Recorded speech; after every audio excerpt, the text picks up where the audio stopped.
세상에 떠도는 기묘한 괴담들.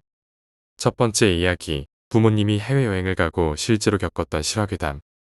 어릴 적부터 취업해서 혼자 다른 곳에 살던 나는 정말 오랜만에 본가에 갔어. 그런데 마침 부모님이 해외여행을 떠나신다는 거야. 그래서 얼떨결에 본가에 오자마자 또 혼자가 되었어. 그런데 집이 어수선하고 곧 이사 갈 것처럼 짐을 싸놓았길래 부모님께 여쭤봤더니 이야기하시길 꺼려 하시더라. 이사한 지 몇 년 안 된 아파트기도 하고 입지 조건도 좋았고 부모님이 이사 오실 때 오랫동안 살 곳이라고 말씀하셨던 게 기억나서 더욱 의아했지. 부모님이 해외로 떠나기 전 혼자 있으려면 차라리 다른 곳에서 자고 오라며 돈까지 주는 거야. 집이 어수선해서 그런가 보다 하고 별 대수롭지 않게 여겼어. 집은 아파트여서 문은 횡한 복도와 연결되어 있었어. 그런데 복도와 연결된 방의 창과 현관문에 모두 절에서 얻어온 부적이 잔뜩 붙여져 있더라. 양쪽 옆집은 이미 이사를 간 뒤였기에 복도가 더욱 횡했어. 그리고 그날 밤 부모님은 해외로 여행을 떠나셨으니 집에는 나 혼자 남았어. 나가서 자기도 귀찮아서 그냥 있었는데 어두워지니까 부적이며 부모님의 이상한 행동들이 마음에 걸리더라고. 그래서 자기 좀 무서워서 늦게까지 TV를 보고 있었어. 하지만 쏟아지는 잠을 주체하지 못하고 방에서 잠을 청하게 되었어. 그리고 얕게 잠에 빠졌을 때 잠결에 어렴풋하게 누군가 현관을 노크하는 소리가 들려오는 거야. 졸린 눈을 비비며 나가보려 했지만 이 늦은 시간에 누가 집에 찾아오겠냐는 생각에 그냥 침대에 누워 있었어. 그런데 잠시 후 들려온 목소리는 전혀 예상하지 못한 사람의 목소리였어. 현관에서 나야. 문 좀 열어줘 라고 말하는 목소리는 다름 아닌 아버지의 목소리였어. 깜짝 놀란 나는 문을 열어드리려고 침대에서 몸을 일으키려 했어. 그런데 생각해보니까 아버지는 이미 해외여행으로 외국에 나가 계시잖아. 아까 비행기 탔다는 문자도 받았었고. 즉, 지금 문 앞에 아버지 목소리를 내는 것은 결코 아버지가 아닐 거라는 거지. 겁에 질린 나는 숨을 죽이고 침대에서 이불을 뒤집어 쓴 채 가만히 바깥에 누군가가 사라지기만을 기다렸어. 하지만 문 밖에 누군가는 더욱 기승을 부리기 시작했어. 더 이상 말조차 하지 않고 노크 소리는 점차 문을 두드리는 소리로 바뀌었어. 그리고 잠시 뒤 다시 목소리가 들렸어. 나야, 문 좀 열어줘 라고 말하는 목소리는 다름 아닌 어머니의 목소리였어. 급해서 그래, 문 좀 열어줘 라는 소리에 난 침대에서 이불을 뒤집어 쓰고 다시 벌벌 떨었어. 물론 어머니도 지금 해외에 있을 테니까. 또 내가 아무 반응이 없자 목소리가 아닌 문 두들기는 소리가 들리기 시작했어. 한참을 두들기는 소리가 계속되더니 소리가 완전히 사라지고 정막만 남았어. 그제서야 나는 부모님이 왜 이사를 하시려는지 알게 되었고 밖에 그것이 사라진 것에 이불 속에서 안도의 한숨을 내쉬었어. 그런데 바로 그때 잠을 자고 있던 방의 창문이 거칠게 열리는 소리가 났어. 그리고 난 깨달았지. 내가 자고 있던 그 방이 복도와 맞닿아 창문이 복도 쪽으로 있는 방이었거든. 창문 바로 아래 침대에서 이불을 뒤집어 쓴 채 나는 완전히 굳어 있었어. 그리고 그 밖에 누군가는 중얼거리기 시작했어. 문 열어. 그거 알아? 사람이 연달아 말하는 게 아니라 누가 문 열어라는 말을 녹음해서 여러 번 트는 것처럼 나지막하게 끊임없이 들려왔어. 그리고 그 목소리는 어머니도 아버지도 아닌 내 목소리였어. 창밖에 무언가는 한참 동안 내 귀에 속삭이듯 문 열어를 반복했고 현관문은 이미 발로 미친 듯 걷어차이고 있었어. 결국 난 기절했어. 다음 날 아침에 정신이 들었고 조심스럽게 복도에 나가보고 한 번 더 소스라치게 놀랄 수밖에 없었어. 마치 누군가가 손에 밀가루를 묻히고 손바닥으로 문을 두들긴 듯. 현관문에는 하얀 손바닥 자국이 가득 차 있었기 때문이야. 두 번째 이야기. 남자친구는 영체를 본다. 저는 지금 남자친구와 같이 살고 있습니다. 남자친구와 저는 보통 사람들과는 다르게 영체를 볼 수 있는 힘이 있습니다. 이건 타고난 것인지 후천적으로 생긴 건지는 잘 모르겠지만 저희 가족 중에도 저처럼 형체를 볼 수 있는 사람이 여럿 있습니다. 어머니는 꿈 쪽으로 대단히 민감하셔서 미래에 관한 꿈을 쪽집게처럼 잘 맞추시고 아버지는 가끔 영체와 마주치고 대화도 하십니다. 저는 어머니와 아버지 두 분의 능력을 모두 물려받은 것 같습니다. 제 남자친구는 영을 본다기보다는 느낀다고 하는 편이 더 맞을 것 같네요. 그 영의 기운이 웬만큼 강하지 않으면 존재조차 느끼지 못한다고 합니다. 그 대신 저에겐 없는 능력을 가지고 있더라고요. 저는 영에 대한 겁이 있는 편인데 남자친구는 제가 영을 보고 겁을 먹으면 저와 손을 잡는다거나 끌어안는 등 신체 접촉을 통해 제가 봤던 영을 몰아낼 수 있습니다. 아무튼 저와 제 주변의 사람들은 이런 능력을 가지고 있다는 것을 말씀드리고 이제 이야기를 시작하려 합니다. 이 일을 겪은 것은 올해 2월 말쯤이었습니다. 저와 남자친구는 같은 회사에 다니고 있는데 다음 날이 휴무였고 워낙 피곤했던 터라 둘 다 골라떨어져 있었습니다. 그런데 새벽 3시쯤이었을까요?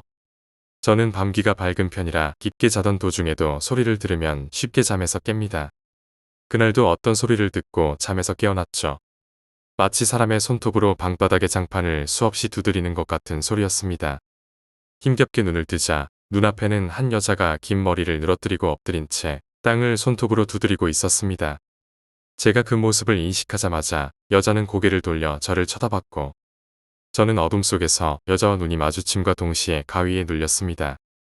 그리고 제가 몸을 움직일 수 없게 되자 여자는 방 가장자리를 계속해서 돌기 시작했습니다. 그 모습을 보고 저는 끙끙 앓기 시작했고 옆에서 자던 남자친구는 그 소리에 놀라 저를 흔들어 깨웠죠. 저는 당시 남자친구의 팔베개를 베고 있었고 남자친구의 손을 꼭 잡고 있었는데도 가위에 눌린 상태였습니다. 남자친구는 제게 왜 그러냐고 여러 번 물었고 저는 귀신이라고만 말하고 그대로 정신을 잃고 말았습니다. 그리고 남자친구는 제가 잡고 있는 손을 통해 제가 봤던 귀신을 보게 되었다고 합니다. 그 여자가 제 배 위에 올라타서 제 목을 조르는 광경을 말이죠. 여자는 계속 미친 듯이 제 목을 조르며 웃는데 저는 앓는 소리 하나 내지 않고 죽은 듯이 누워 있었다는 겁니다. 더더욱 이상한 것은 제 발밑에도 여자 귀신 하나가 더 서 있었다는 것입니다. 정작 제가 봤던 귀신은 하나였는데도 말이죠. 그리고 저는 정신을 잃은 가운데 꿈을 꿨습니다. 버스를 타고 혼자 어딘가로 가는 꿈이었죠. 손에는 파란색 비닐봉지가 들려 있었고 봉지 안에는 대파와 감자, 양파, 당근 같은 채소가 가득했습니다. 저는 어딘가에서 내리려고 했는데 그 정류장에서 내리지 못해 다음 정류장에서 내리게 되었습니다. 정류장에 내려보니 의자에 고등학교 동창인 여자아이 둘이 앉아 있었습니다. 같은 반이었던 아이도 있었고 저희 반에 자주 놀러와 얼굴만 알고 있던 아이도 있었죠. 하지만 둘 다 별로 친한 친구가 아니었기 때문에 저는 인사도 안 하고 그냥 가던 길을 가기 위해 몸을 돌렸습니다. 그런데 갑자기 그 아이들이 저를 부르는 겁니다. 제 이름이 아닌 언니라고요. 그리고 언니, 내일 우리 수학여행 가잖아. 우리 오늘 언니 집에서 같이 자면 안 되냐고 둘이 입을 맞춘 것처럼 똑같이 물었습니다. 저는 남자친구와 함께 살고 있기 때문에 당연히 안 된다고 생각했죠. 그래서 안 되려고 딱 잘라 말했습니다. 그러자 여자아이들은 아무 말도 하지 않고 그 자리에 우뚝 섰습니다. 그리고 제 뒤에서 아쉽다, 데려갈 수 있었는데 라고 말하는 겁니다. 저는 깜짝 놀라 뒤를 돌아봤습니다. 하지만 어찌된 영문인지 그 둘은 이미 사라진 후였고 저는 잠에서 깨어났습니다. 눈을 뜨니 아침이었고 곁에 있던 남자친구가 간밤에 있던 일을 이야기해줬죠. 저는 그냥 남자친구의 손을 잡고 있다 가위가 풀리자 조용히 잠들었다고 합니다. 남자친구는 제가 죽은 듯 숨소리도 내지 않고 잤다고 하더라고요. 그리고 남자친구는 제가 자는 동안 2시간 가까이 귀신들과 싸웠다고 합니다. 제 발밑에 서 있던 귀신이 제 발목을 끌어내리는데 저는 배 위에 올라탄 귀신에게 목을 졸리는 와중에 질질 끌려 내려가고 있었다고 하더라고요. 이대로 뒀다간 큰일 나겠다 싶었던 남자친구는 귀신들에게 버럭 소리를 질렀다고 합니다. 어디 한번 데려가 봐라. 내가 너희 찢어 죽여버릴 테니까. 그런데 남자친구가 이렇게 소리치며 귀신들에게 욕을 했더니 귀신들은 더 크게 웃으며 힘이 더 강해졌다고 합니다. 남자친구는 끌려가는 제 몸을 붙잡으며 계속 소리를 질렀다고 합니다. 꺼지라고, 죽었으면 곱게 승천할 것이지 왜 남의 집에 와서 다른 사람을 잡아가려는 거냐고. 내 여자친구 일어나면 죽여버릴 거라고. 그렇게 말했더니 귀신들이 사라졌다고 합니다. 아주 잠깐 소리를 질렀던 것 같은데 온몸에 힘이 없기에 시계를 봤더니 2시간 가까이 지나 있었다네요. 그런데 남자친구의 이야기를 듣고 보니 제 꿈과 묘하게 딱 들어맞는 것이었습니다. 남자친구가 봤던 귀신 둘과 제 꿈에 나왔던 여자 아이 둘. 정말로 그 아이들이 저를 데리러 왔던 것인가 싶습니다. 그리고 아침에 거울을 봤더니 목에는 여자 손자국이 나 있었습니다. 다른 자국들은 희미해서 잘 알아볼 수 없었지만 다만 엄지손가락 자국만은 굉장히 선명하게 남아있더군요. 세 번째 이야기, 동창회 괴담. 어느 날 동창회 소식을 알리는 편지가 도착했다. 중학교 동창회 소식이었고 20살 때 한 번 만났던 친구들이었다. 어느덧 10년이 지나 이제는 30이 되었다. 어릴 적 친하게 지내던 친구들도 이제는 왕래가 뜸해졌다. 오랜만에 만나서 옛정을 되살리고 싶어서 참석하기로 했다. 동창회 당일 꽤 많은 친구들이 나와서 왁자지껄 사는 이야기도 늘어놓고 어릴 적 추억도 풀어놓았다. 정말 즐거운 모임이었다. 30살쯤 되니 아저씨 아줌마가 다 된 친구들도 있고 머리가 벗겨진 친구도 있었다. 새삼 다들 나이를 먹어가고 있다는 게 절실히 느껴졌다. 나 스스로도 아저씨가 됐다는 건 애써 무시하며 결혼한 친구들이 꽤 많아서 아직 미혼인 나는 조바심이 나기도 했다. 담임 선생님께도 연락을 드렸던 모양이지만 지병 때문에 거동이 어려우셔서 아쉽게 못 오셨다고 한다. 서서 식사하는 곳에서 가볍게 1차를 마친 뒤 2차는 술집으로 향했다. 반 조금 넘는 인원이 2차에 참여했다. 나도 다음 날 일이 없었기에 조금 과음해도 괜찮다는 생각으로 2차에 따라갔다. 조금 취기가 돌고 다들 1차 때보다 개방적이고 편한 마음으로 이야기를 하던 그때 새로운 참가자가 나타났다. A였다. A는 중학교 시절 친구가 많지 않은 녀석이었다. 나도 A와 이야기했던 기억은 별로 없다. 하지만 10년 전 동창회에도 참석했었고 그때는 나름대로 이야기를 잘했던 것 같다. 다만 중학교 시절부터 겁먹은 듯한 태도라서 이야기하다 보면 왠지 모르게 말문이 막혀 맥이 끊기곤 했다. 하지만 다들 술도 들어갔고 기분이 건아해진 친구들은 A를 반갑게 맞이했다. 간사인 B가 먼저 말을 건넸다. B는 나와도 사이가 좋아서 지금도 가끔 연락하는 몇 안 되는 동창이다. 다른 친구들도 제각각 A에게 친근하게 말을 건넸다. A는 B에게 이끌려서 자리에 앉아 가만히 있었다. 나는 A를 보고 새삼 놀랐다. 전혀 늙지 않았다는 생각이 들었기 때문이다. 왠지 힘이 조금 없어 보였지만 10년 전 동창회 때 봤던 그 모습 그대로였다. 이마가 조금 넓어져 가는 내 입장에서는 그저 부러울 따름이었다. A는 이전보다도 더 과묵해져 있었다. 무언가 말을 걸면 고개를 끄덕이거나 맞장구는 치지만 말은 하지 않았다. B가 뭐 마실래? 하고 물어도 고개를 끄덕일 뿐 대답은 하지 않았다. 하지만 A는 그렇게 시킨 생맥주도 안주에도 손 하나 대지 않았다. 그쯤 되자 어쩐지 이상하다는 생각을 나 말고 다른 녀석들도 하는 것 같았다. 나는 하는 일이 잘 안 풀려서 우울증이라도 걸렸나 싶었다. 그래서 가급적 밝은 어조로 말을 걸었다. 그나저나 A 너는 정말 하나도 안 늙었네. 부럽다. 난 완전 아저씨가 됐어. A는 애매하게 웃으며 고개를 끄덕일 뿐이었다. 그러자 다른 친구들도 거들었다. 그러니까 한눈에 알아보겠더라니까. 전혀 안 변했지 뭐야. 뱀파이어인 줄 알았다니까. 안 늙는 체질도 있나 보다. A는 친구들의 반응에도 여전히 웃고 있을 뿐이었다. B도 한마디 거들 생각이었는지 입을 열었다. 아니, 혹시 A는 진짜 사람이 아닌 거 아냐? 결코 바보 취급하거나 진심으로 그렇게 생각한 건 아니었고 그저 농담으로 던진 말이었다. 하지만 이 말 한마디에 이제껏 미소만 띄우던 A의 표정이 바뀌었다. 다리를 부들부들 떨기 시작하더니 눈을 크게 뜨고 바닥을 내려다봤다. 그 모습에 놀란 B는 곧바로 내가 말 실수를 했나 보네. 기분 나빴어 미안하고 사과했다. 하지만 그런 것은 안중에도 없는 듯 A는 계속 벌벌 떨 뿐이었다. 다른 녀석들도 이상한 낌새를 눈치챈 듯 다들 이쪽을 바라봤다. 나는 역시 마음에 병이 있는 게 아닌가 싶어 안타까웠다. 하지만 한편으로는 냉정하기 짝이 없게 B의 가벼운 농담에 과민 반응해서 분위기를 깨버린 A를 책망하는 마음도 있었다. 정말 미안해. 마음 풀고 다시 한잔하자. B는 다시 사과했다. 다른 녀석들은 아까 일을 잊은 듯 다시 잡담을 하기 시작했다. 하지만 A의 떨림은 점점 커져서 의자가 덜그럭거리는 소리를 내기 시작했다. 아무래도 안 되겠다 싶어서 나도 말을 걸었다. 야, 괜찮아. 그러자 A가 기묘한 행동을 하기 시작했다. 웃는 듯 화난 듯한 표정으로 자신의 손등과 손등으로 박수를 치기 시작했다. 일정한 박자로 박수를 친다. A는 고막이 찢어질 정도로 절규를 내뱉었다. 그리고는 그대로 달아났다. 그 순간의 모습은 지금도 잊을 수가 없다. 마치 괴물 같던 그 얼굴.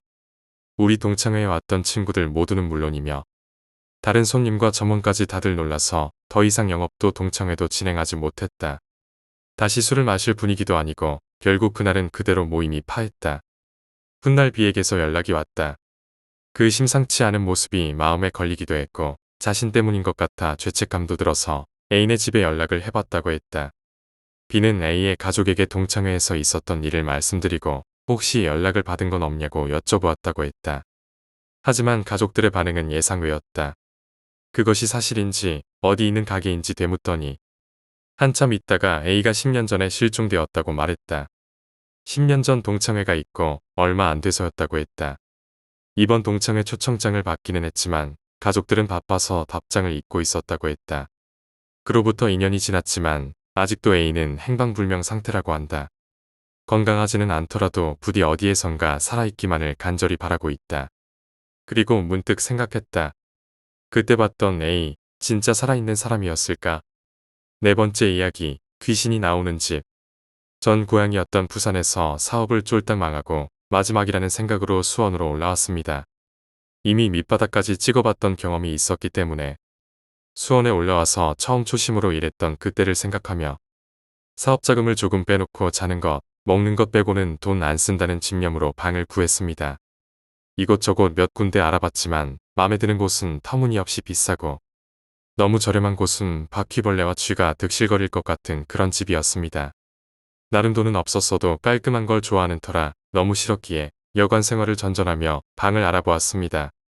그렇게 며칠을 방 구하러 다니다가 담배를 한 대 피우고 커피를 한 잔 마시고 있었는데 전봇대에 눈에 띄는 전단지가 제 눈에 들어오더라고요. 즉시 입주 가능 보증금 50만, 월 10만. 반지하지만 깨끗하고 냉장고와 TV는 있습니다. 정말 금방이라도 뜯어질 듯한 낡은 용지였지만 그 문구는 제 눈에 확실히 들어왔습니다. 급하게 담배를 끈 뒤 혹시라도 방이 나갈까 싶어서 전화를 걸었습니다. 혹시 거기 반지하 방 나갔습니까? 상냥한 주인 아주머니 목소리가 들렸습니다. 아니요, 안 나갔어요. 아직 있어요. 거기 어디죠? 지금 바로 갈게요. 슈퍼 앞으로 오셔서 우측 골목 안으로 오시면 돼요. 제가 앞에서 기다릴게요. 네, 지금 바로 출발하겠습니다. 그렇게 길을 물어 집을 찾았고 상냥한 아주머니의 가이드를 받아 집을 구경하고 방 하나, 거실 하나, 주방까지 그 가격대에 절대 구할 수 없는 그 방을 계약했습니다. 여기 너무 마음에 들어요. 바로 계약할게요. 횡재했다는 마음에 가져온 짐과 몇 가지 살림살이를 풀고 집으로 전화했습니다. 어머니, 저 수원에 집 구했어요. 너무 염려 마시고 여기서 꼭 성공해서 효도할 테니 걱정 마시고 계세요. 어머니께 안부를 전하고 그간 이곳저곳 여관 아는 지인 집을 전전하며 살았기에 배는 고팠지만 내 집을 마련했다는 꿈만 같은 생각에 그날은 편히 잠이 들었습니다. 처음 내 집에 오자마자 나에게는 별다른 특이사항은 없었습니다. 다만 좋았던 것은 이제 집도 마련했고 다행히 직장도 나름 가까워서 30분 정도 잠을 잘 수 있다는 거였습니다. 작은 장점이었지만 나에겐 너무나도 큰 행복이었습니다. 새벽 6시에 출근하고 오후 6시 퇴근. 노동이 힘들어서 집에 오면 TV 잠시 보다가 잠드는 게 나의 일과이자 하루였습니다. 그렇게 며칠 정도 지나고 다 좋았는데 한 가지 거슬리는 거라면 쥐가 살고 있는지. 밤마다 찍찍대는 쥐 소리가 너무나도 듣기 싫었습니다. 주인 아주머니께 여쭤보니 주택이라서 어쩔 수 없다고 하시고 그래도 방이 깨끗해서 방 안엔 안 들어올 거라며 나를 안심시켰습니다. 잘 때 민감한 나는 여러 가지 방법을 생각해냈습니다. 쥐덫을 놓을까? 쥐약을 놓을까? 여러 가지 생각 중 나의 머릿속에 스친 단 하나. 고양이. 이거 하나면 된다 싶었습니다. 밥을 대충 먹고 이리저리 전화를 돌렸습니다. 친구에게, 선배에게, 후배에게 고양이 한 마리만 줄 수 없냐? 분양할 수 있냐 물었지만 주위엔 고양이 키우는 사람도 없고 지방에 있어서 데리러 가는 게 부담되었습니다. 동물병원이나 샵에는 가격이 비싸서 감당을 할 수 없었습니다. 그렇게 이리저리 통화를 하고 있는데 반지하의 창문을 두드리는 소리가 났습니다. 아주 작은 소리로 툭툭툭. 뭔가 싶어서 창문을 바라보았습니다. 그냥 뭔가 부딪히나 보다 생각하고 한참 다시 통화를 하는데 약 10분 정도 지났을까 싶어 또다시 창문을 두드리는 소리가 났습니다. 당시 오랫동안 통화를 하고 있었던 터라 그다지 신경은 쓰지 않았습니다. 그렇게 수소문하여 아는 후배와 통화하다가 좋은 생각이 났습니다. 그 후배의 말은 이랬습니다. 형님 고양이 있잖아요. 그 고양이 새끼 주택 같은 곳에 보면 밤마다 오는데 그거 어미가 버리고 가서 살려달라고 우는 거래요. 아는 친구도 그렇게 울고 있던 새끼 고양이 한 마리 데리고 와서 키운다고 사진 보내준 것 보니까 귀엽던데요. 주사 맞히고 사료만 잘 먹여도 일반 고양이보다 더 예쁘게 잘 커요. 형님 동네에 고양이 많이 살 것 같은데 한번 찾아봐요. 그렇다. 왜 그 생각을 못했는지 내가 한심해 보였습니다. 그렇게 후배에게 고맙다고 말하며 고양이를 어떻게 잡을지 이런저런 생각을 하고 있었습니다. 그렇게 이런저런 생각하며 TV 보는데 잠시 후 반지하의 창문에서 무언가 소리가 들렸습니다. 그랬습니다. 내가 그렇게나 찾던 고양이 울음소리였습니다. 그것도 고양이에 대해서 잘 모르는 나도 확실하게 분간할 수 있는 가 태어난 아기 고양이 울음소리였습니다. 마침 잘 됐다 싶어서 고양이를 찾기에 나섰습니다. 문을 열면서 나는 말했습니다. 나비야, 거기 있어. 아빠가 너 지금 데리러 갈 테니까 거기 꼭 있어. 집에서 나갈 때까지도 아기 고양이는 배가 고픈지 여웅여웅하며 계속 울었습니다. 12시가 지난 시간인지라 앞이 잘 안 보이긴 했지만 고양이 울음소리를 따라 조금씩 이동했습니다. 금방이라도 가까워질 것만 같은 고양이 울음소리는 내가 다가가려 할 때마다 형체는 안 보여도 멀어지는 것 같았습니다. 속으로 어린데 왜 이렇게 걸음이 빠른 건가 싶었습니다. 포기하려는 찰나 또 다시 들려오는 고양이 울음소리. 또 고양이를 찾아야겠다는 생각이 들었고 1시간 정도 찾아 헤매다가 시간도 너무 늦고 다음날 출근 걱정에 포기하고 집으로 가기 위해 발걸음을 돌렸습니다. 그런데 이상하게도 집에 가는 길에는 아까 들렸던 고양이 울음소리가 전혀 안 들렸습니다. 그렇게 난 집으로 향했습니다. 그러다 너무 덥기도 해서 집 앞에 있는 편의점에서 생수 한 통을 들이키며 담배 한 모금을 들이켰습니다. 난 속으로 생각했습니다. 그래, 처음부터 쉽게 잡을 리가 없지. 아직 시간 있으니 내일도 해봐야지. 이렇게 생각하며 담배 한 개비를 피우고 집 대문을 열고 반지하인 우리 집의 문을 열었습니다. 문을 열고 너무나도 피곤했던 터라 바로 씻지도 않고 잘 생각으로 거실에 누웠습니다. 눈을 감으려는데 반쯤 열린 방 안에 눈에 띄는 게 있었습니다. 방문에 있는 창문이 반쯤 열려 있었습니다. 난 속으로 왜 열려 있지? 내가 연 적 없는데 주인 아주머니가 열었나? 피곤해서 누가 열어놨건 신경 쓸 생각도 없었고 신경도 안 썼습니다. 그냥 찝찝한 마음에 그냥 그대로 가서 창문을 닫으려고 방 안으로 들어갔습니다. 창문을 딱 닫으려는데 갑자기 등골이 서늘해지며 등에는 식은땀이 흘렀습니다. 뒤쪽엔 무언가 있었습니다. 난 용기를 내서 뒤로 조금씩 고개를 돌렸습니다. 내 눈에 들어온 것은 검은색 긴 머리의 여자가 엎드린 자세로 마치 고양이 흉내를 내듯이 손과 발을 바닥에 붙인 채로 날 노려보고 있었습니다. 아기 고양이 울음소리를 내며 야옹. 그 광경을 목격한 난 그대로 혼절했습니다. 다음 날 깨어나니 아무도 없었습니다. 난 그대로 짐을 싸서 아주머니와 오랫동안 실랑이 끝에 보증금 50만 원과 월세 10만 원을 되돌려받고 옷과 간단한 짐을 싸서 그 집을 떠났습니다. 지금도 그때의 일을 생각하면 등골이 서늘합니다. 내 생각엔 아마도 전화통화를 들은 그 알 수 없는 정체의 무언가가 나를 골려주기 위해 한 행동이 아니었을까 생각이 듭니다. 5번째 이야기, 저승사자. 이 이야기는 제가 6살 때로 돌아가서 시작됩니다. 당시는 값싸고 맛있는 불량식품이 만연할 때라 그날도 이것저것 사 먹고 잠이 들었습니다. 그런데 그렇게 잠이 든 나는 인생 최초의 가위란 것을 경험하게 됐습니다. 검은 실루엣으로 외형만 구분할 수 있을 정도로 흐릿해 보이는 키가 아주 큰 남자가 저에게 다가왔습니다.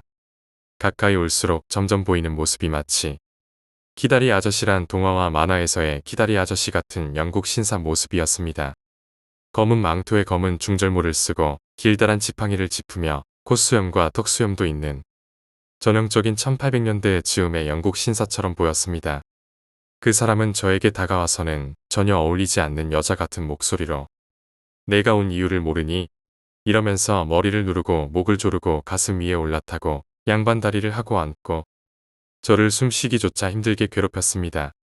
그러던 중 살짝 기억나는 게 제 옆에서 사과를 깎고 계시던 어머니의 모습입니다. 분명 어머니도 보이고 깨어있는데 그 영국 신사도 같이 존재하는 것이었습니다. 보통 사람들의 흔한 이야기처럼 불러도 움직이려 해도 제가 할 수 있는 건 없었습니다. 그 일이 있고 얼마 뒤에 잠에서 깨어났고 어머니와 주위 사람들에게 제가 일주일가량을 급성장염으로 쇼크를 받아서 의식 없이 잠만 잤다는 것을 듣게 됐습니다. 그것이 그 사람과의 첫 만남이었습니다. 그런데 놀라운 일은 이제부터입니다. 그 일이 있고 나서 저에게는 굉장히 피곤하거나 심하게 몸이 아프거나 하는 일이 잦아졌고, 그때마다 그 영국 신사 모습의 남자는 내가 여기 온 이유를 몰라. 넌 죽어야 해. 머리를 조여주마. 이런 말을 반복하면서 괴롭혀왔습니다. 너무 무서웠고 두려웠지만 단순히 꿈 이야기라 누구에게 진지하게 말할 기회는 없었습니다. 그리고 시간이 흘러 제 나이가 20살 정도 될 즈음에 하루 종일 무언가 힘든 일을 마치고는 제가 버스를 타고 집으로 돌아오는데 확실히 기억합니다. 표창운동장 앞에 급회전길에서 58번 버스였습니다. 그 버스에서 잠깐 잠이 들었고 그 꿈을 너무나도 오랜만에 꾸게 되었습니다. 오늘이야. 이렇게 말하고 있는 영국 신사. 무언가 더 말하려는 찰나 저는 급정거하는 버스에 놀라서 꿈에서 깼습니다. 정신을 차려보니 그 버스는 남녀 고등학생 2명을 태운 오토바이와 부딪혀서 모두를 사망하게 하는 사고를 냈습니다. 너무도 놀랍고 충격적이었습니다.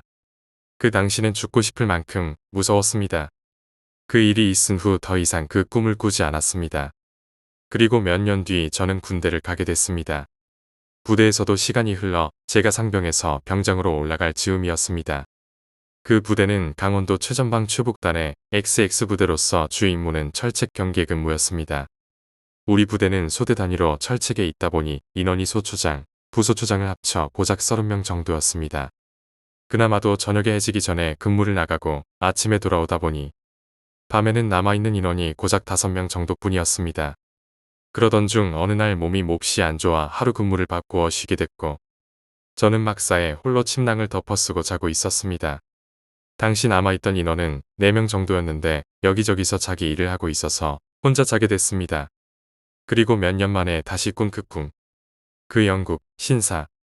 꿈에서 깬 저는 너무나도 놀라 맥이 다 빠지고 두려운 나머지 누군가를 찾아야겠다는 일념으로 취사장으로 달려갔습니다. 취사장에는 취사장 보조를 하던 후임병 D라는 녀석이 혼자 라면을 끓이고 있었습니다. 그래서 저는 다행이구나 생각하고 같이 라면을 나누어 먹으면서 이야기를 시작하게 됐습니다.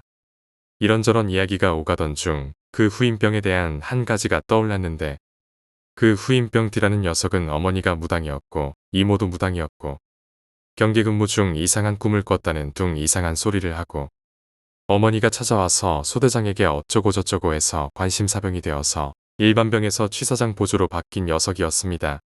어쨌든 어둠 속의 소초에서 무서운 꿈을 꾼 저로서는 사람이 하나 더 있다는 것에 감사하면서 살아오면서 처음으로 저의 꿈 이야기를 다른 사람에게 하게 되었습니다. 내가 말해야 6살 때부터 이래저래 했다라고 말을 끝마치는 순간 내 말이 끝나기도 전에 그 후임은 한마디를 던졌습니다. 저승사자일 겁니다. 저는 머리를 한 대 얻어맞은 듯 했습니다. 20여 년 동안 저를 괴롭혀왔던 그 존재, 검은 영국 신사. 영화처럼 필름을 뒤돌려 생각해보니 모든 것이 맞아떨어지더군요.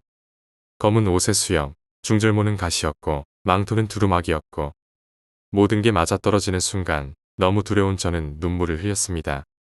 그리고 잠시 후 D라는 후임은 계속 보였다면 본래는 명이 다한 것인데 누군가가 대신 죽었던 게 아닌가. 이렇게 작게 중얼거리는 것이었습니다. 그리고 떠오르는 버스 사고. 부르르 떨다 죽은 그 남자 고등학생.